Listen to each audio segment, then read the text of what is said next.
nous sommes dans la cuisine. Et si vous n'avez pas d'image, c'est tout à fait normal. C'est juste pour montrer en fait aux personnes qui voient bien comment on fait quand on ne voit pas. Alors, je le fais pour cette recette, je le ferai uniquement pour celle-là. Parce qu'elle est simplissime et comme ça, vous pouvez vous glisser dans la peau d'une personne qui ne voit pas et vous rendre compte comment on travaille. Voilà, nous allons vous préparer une crème au chocolat sans œufs. Elle est ultra simple à réaliser. Il nous faudra un demi-litre de lait. Il nous faudra du sucre, de la farine de riz, une petite pincée de sel et du chocolat noir. Voilà, donc on va commencer à la réaliser. Première étape, j'ai sorti une casserole que j'ai posée sur ma cuisinière. Ma cuisinière est un système de cuisson à vitrocérame.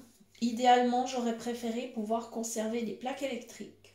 Malheureusement, ça se perd de plus en plus. Donc, il a fallu trouver les astuces pour travailler avec le vitrocérame. J'y suis arrivée gentiment. Je vais vous expliquer tout ça. Première étape, j'ai sorti du lait de mon frigo et je vais mesurer 5 décis. Alors c'est facile, j'ai un pot qui contient exactement 5 décis. Voilà, c'est toujours important de connaître la contenance des récipients. Parce que si on doit mesurer par exemple 1 déci, 2 décis, on a des verres, des tasses qui ont cette contenance.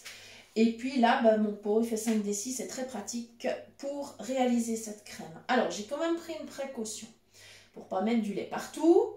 J'ai posé le pot sur la plonge de mon évier. Voilà, comme ça, si par hasard je renverse un petit peu, ça sera beaucoup plus facile à nettoyer. Voilà, j'espère que ça va bien se passer. Donc, j'attrape mon pot, j'ouvre la brique de lait et j'y vais. Je commence à verser.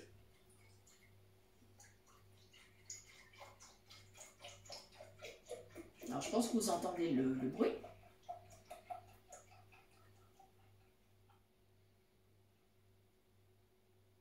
Voilà, j'y suis. J'ai mes 5 décis de lait. Voilà, ça s'est bien passé. J'ai pas renversé. Alors, je retourne à mon frigo, ranger le lait. Voilà. Je retourne à l'évier. Heureusement, c'est tout prêt, hein. Voilà. J'attrape mon pot. Voilà. Il a bien sûr un bec verseur. C'est très utile. Je suis au-dessus de ma casserole. Je positionne le bec du pot sur le bord de la casserole et je commence à verser. Et voilà, ça s'est très bien passé. Le lait est dans la casserole et pas à côté. Voilà, ça c'est parti. Donc maintenant, je mets une toute petite pincée de sel, mais vraiment petite, hein, c'est juste un exhausteur de goût. Voilà, c'est tout. Et voilà. Je vais prendre une cuillère à soupe. Je vais ouvrir mon pot de sucre. Alors, j'ai pris du sucre de canne. Mais si vous voulez un sucre fin, cristallisé, il n'y a pas de problème. Ça, après, vous pouvez choisir. Il n'y a vraiment pas de souci. Moi, j'aime bien travailler avec le sucre de canne. Je trouve qu'il a un petit goût très intéressant. Ça donne comme ça un petit arrière-goût de caramel. C'est bien sympa. Alors, j'attrape mon pot de sucre. Je vais repérer bien sûr où est ma casserole. Et je vais mettre 4 cuillères à soupe de sucre. Alors, ce que je fais, donc, j'attrape. Je plonge la cuillère dans mon pot. Voilà, je vais tranquillement, pour être sûr de mettre dans la casserole et pas à côté, je vais simplement prendre appui avec ma main sur le bord de la casserole et comme ça, je sais que je suis avec la cuillère exactement au-dessus je peux verser mon sucre. Première cuillère. Voilà. Seconde cuillère. Voilà. Troisième. Et quatrième. Voilà. Ça se passe toujours bien. Je repose le pot de sucre sur mon plan de travail. Voilà. Je vais tranquillement. Il vaut toujours mieux aller un peu tranquillement parce que si on est trop pressé, c'est là qu'on risque de faire des bêtises. Maintenant, j'attrape mon pot de farine de riz. Alors, la raison pour laquelle j'utilise de la farine de riz, c'est simplement parce que je ne peux pas consommer de gluten. Voilà. Donc, tout simplement, je n'ai pas le droit à la farine traditionnelle de blé. Mais si vous n'avez pas ce souci-là, vous pouvez utiliser une farine tout à fait normale. Voilà, moi j'ai de la farine de riz. Elle convient très bien. Elle va permettre à la crème quand même de bien épaissir. Il n'y aura aucun souci. J'en mets pas beaucoup. Juste une cuillère à soupe. Un peu bombée quand même. Hein. Ça veut dire bien pleine. Alors même technique. Je prends donc la farine dans le pot. Je me positionne, je cherche le rebord de la casserole avec la main, voilà. Et une fois que je suis sûre, je tourne la cuillère, c'est tout bon. Je peux fermer mon pot de farine. Et je vais directement ranger le sucre et la farine parce que j'aime pas trop avoir trop de choses sur le plan de travail. On risque de renverser après. Accidentellement. Alors, je vais remettre tout ça dans l'armoire avant de commencer la recette. Voilà. Alors, maintenant, au niveau de ma plaque de cuisson, je sais à peu près la distance pour poser ma casserole. Donc, ce que je vais faire maintenant, bien sûr, j'ai prévu un fouet pour tourner ma crème. Je vais allumer ma plaque. Voilà, je vais tourner. Je vais démarrer au maximum. Chez moi, la cuisinière, elle va jusqu'à 9. Donc, je démarre à 9. Et alors maintenant, j'attends juste un tout petit peu. Je commence à brasser et j'attends que ma plaque commence à chauffer. Et en fait, pour être sûr d'être bien positionné sur la plaque. Alors attention, il ne faut pas aller toucher sur la cuisinière, hein, parce que là on se brûlerait. L'astuce que j'ai trouvée, c'est je pose mes mains sur le bord de la casserole et avec les mains, je fais un peu le tour de la casserole comme ça. Je tourne autour, toujours donc en hauteur. Hein. Je tourne et comme ça je peux savoir si je sens de la chaleur, je peux déplacer ma casserole pour être juste. Voilà, donc c'est pas très compliqué. Voilà, ça commence à chauffer d'ailleurs, c'est bien. Ce que je vais faire, c'est que je vais agrandir la plaque. Voilà. Voilà, donc là je sens de la chaleur un peu sur le côté, donc je vais déplacer la casserole. Parce que justement au moment où elle sera bien positionnée, ça voudra dire que je sentirai plus la chaleur autour. Ça voudra dire que ma casserole sera bien positionnée. Voilà, là on y est. Et maintenant, je commence à tourner très gentiment. Voilà. Alors, il y a un outil dans la cuisine auquel j'ai renoncé, c'est la hotte d'aspiration. Parce que ça fait beaucoup de bruit. Et le problème, c'est que ça... Comment on va dire, ça parasite justement l'écoute. Parce que quand on cuisine, quand on ne voit pas, on travaille avec ses oreilles. Et il faut pouvoir écouter si ça mijote, si ça boue, si ça frémit. Enfin voilà, c'est des sons qui sont tout à fait différents.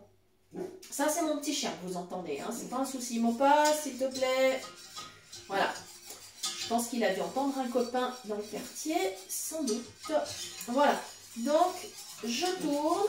Ça se passe bien, ça commence à chauffer. Je suis toujours au maximum. Hein. D'ici un petit moment, par contre, parce qu'attention, c'est du lait quand même. Hein. Il va falloir baisser dès que ça commencera à épaissir. Voilà, mais pour le moment on n'en est pas là. On continue à tourner. Voilà. Ouais, je sais pas ce qu'il a entendu en fait. Il a beau être petit, hein, c'est un petit épagnol du Tibet, mais c'est un bon petit gardien quand même. Il est ultra sympa. Voilà, donc ça se prépare gentiment.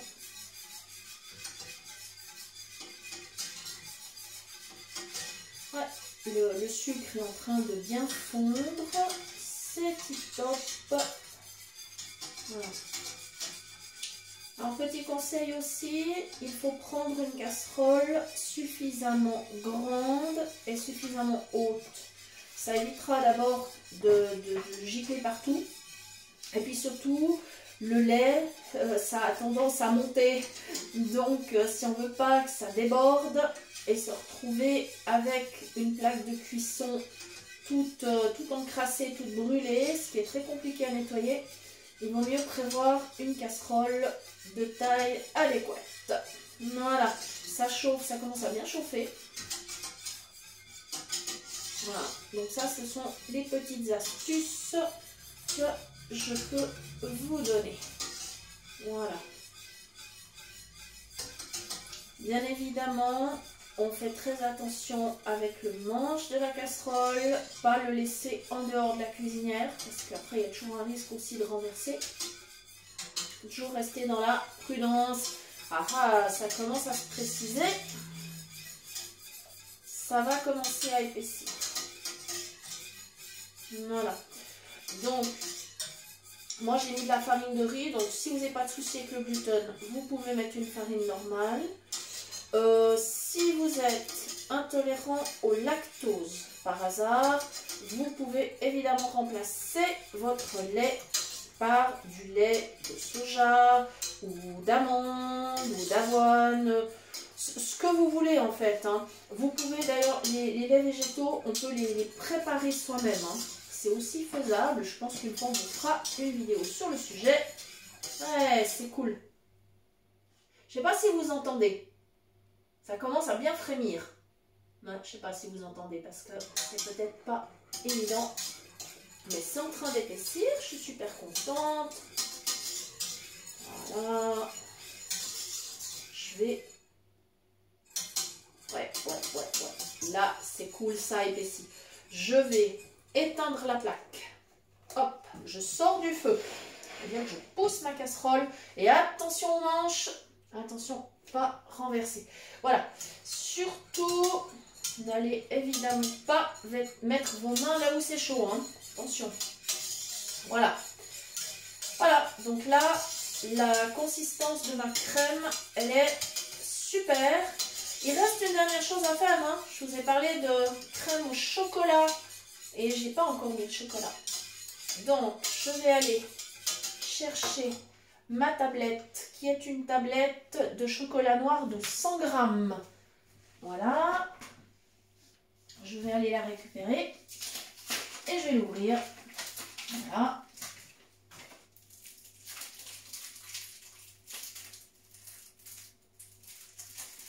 Alors, un petit peu récalcitrant l'emballage, mais c'est pas grave, je vais y arriver. Voilà. Ouais, elle ne veut pas se laisser faire là. Mais bon.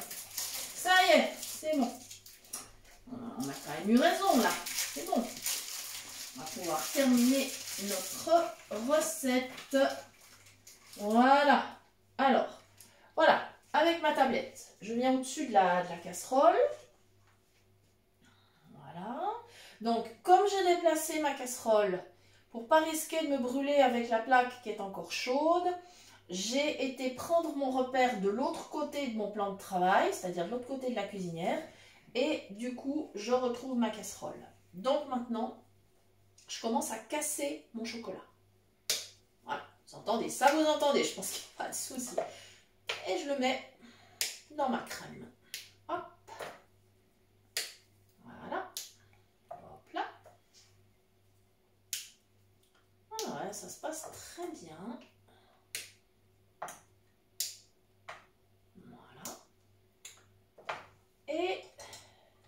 crème est chaude, mon chocolat, il va fondre tranquillement. Alors cette recette, elle convient pour un dessert, on va dire pour 4 personnes. Voilà. 4 personnes, ou alors vraiment si vous êtes très gourmand, ou si ça constitue, on va dire, un repas, ce sera pour 2 personnes, mais vous pouvez y aller pour 4 personnes.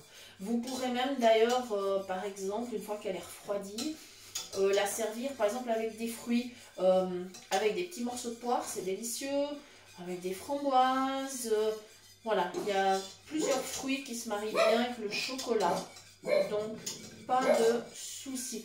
Voilà, mon chocolat il est en train de fondre, ça se passe toujours très bien, je suis très contente de la consistance de ma crème, voilà. Voilà, ça se passe bien. Je vous dirais franchement que j'ai eu peur qu'il y arrive une catastrophe, on ne sait jamais, hein, mais ça se passe bien, ça se passe bien. Bon, j'avais fait une répétition, hein, j'avais fait la recette il y a quelques jours, pour être à peu près sûre, n'est-ce pas? Mais bon, jamais à l'abri après. Voilà, c'est impeccable. Alors, si vous souhaitez au niveau des épices, par exemple, cette crème, vous pouvez tout à fait la parfumer, bon, par exemple, même avec de la vanille, ou de la cannelle, ou du gingembre en poudre, ou pourquoi pas, un tout petit peu de café soluble. Voilà, si ça vous plaît, vous pouvez tout à fait la modifier selon vos goûts. Voilà. Ça y est, on y est, on y est. Alors, maintenant, je vais retourner vers ma plonge. Voilà. Il faut que je jette l'emballage du chocolat, parce qu'il ne sert plus à rien. Voilà. Donc ça, c'est fait. Je me lave les mains, évidemment. Voilà. On travaille toujours avec des mains propres, n'est-ce pas? Voilà. J'ai mon Tupperware qui est prêt. Non, je ne travaille pas pour Tupperware, hein, je vous le dis tout de suite, mais c'est quand même bien pratique les petites boîtes plastiques. Je vais prendre la langue de chat pour pouvoir bien racler la casserole. Voilà. Comme ça. Je retourne vers ma cuisinière. Voilà, j'ai ma casserole qui est... Voilà, voilà. Ah ouais, la consistance, elle est bien. Je suis super contente. Voilà. Je retourne à mon évier. Alors, comme tout à l'heure, je prends la même précaution. Mon Tupperware, je l'ai mis sur la plonge pour pas risquer de renverser à côté. Pareil, quand vous versez dans un récipient, assurez-vous toujours d'avoir un récipient assez grand parce que l'idée c'est de ne pas, si possible, mettre à côté. Et puis c'est beaucoup plus facile si le récipient est un petit peu plus large, par exemple, que la casserole. Comme ça, on ne risque pas de mettre à côté. Voilà, donc je vais y aller. Je vais verser dans mon Tupperware. Je vais lentement, hein. Je vais lentement parce que voilà, le but c'est vraiment de faire les choses correctement. Et maintenant, avec la langue de chat, je gratte le fond de la casserole. Ça n'a pas collé, ma crème elle n'a pas collé du tout, donc ça c'est cool. Voilà, ça marche bien. Voilà, et ensuite, je la laisserai un petit peu refroidir. Je ne la mettrai pas au frigo tout de suite parce que si je la mets au frigo tout de suite, ça va chauffer le frigo pour rien. C'est pas génial pour les frigos. Alors voilà, du coup, ça y est, j'y suis. Voilà, ma recette est prête. J'ai plus qu'à fermer le Tupperware. Enfin, je vais poser le couvercle dessus pendant que ça refroidit. Et après, elle ira au frigo d'ici un petit moment. Et demain, elle aura la bonne consistance. Elle sera prête à être mangée. Maintenant, il ne me reste plus qu'à nettoyer évidemment mes ustensiles de cuisine. Et puis puis vous souhaiter une bonne soirée et vous remercier de nous avoir suivis. On vous souhaite beaucoup de plaisir dans la préparation de cette recette. À très bientôt!